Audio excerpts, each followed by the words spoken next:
Sam, are you ready for a question? We do these sometimes. We do these sometimes. I'll tell you what. A hotel entered 2 contracts with a linen supply and laundering company. The first contract was for the company to provide daily laundering services for the hotel's linens for $20,000 per month. Jesus Christ, wow. I'm in the wrong business. Yeah. The second contract was for the company to replace approximately 50% of the hotel's linen collection for $250,000, $250,000. At the time the parties negotiated the 2 contracts, the company was involved in a negligence lawsuit in which a customer sought damages of $3 million.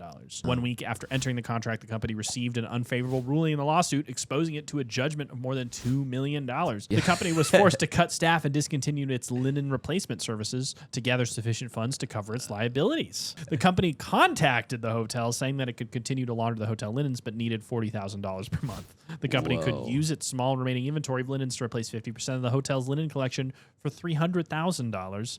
The hotel agreed. 1 month later, the hotel refused to pay the company the extra amounts for the laundering and replacement linens. $20,000 a month, $250,000 lump sum payment. Yeah. There's a lawsuit, and then one party is suddenly unable to perform at that price. They say, hey, we need $40,000 per month, and we'll do the whole thing for $300,000 to do the 50% replacement. Yeah. The hotel initially agreed, but 1 month later refused to follow through with that agreement. Gotcha. So your options are A, the hotel must pay the extra amounts for both laundering and replacement linens. B, the hotel must pay the extra amount for the laundering but not for the replacement linens. C, the hotel need not pay the extra amount for the laundering but must pay the extra amount for replacement. And D, the hotel need not pay the extra amounts for either laundering or replacement linens. Did they sign a contract? The 2 contracts. I think A. With only 50% of students answering A is incorrect. The correct answer is C, with 36% of students answering. This was a hard one. The pre-existing duty rule posits that a promise to do something the promisor already legally agreed to is not consideration.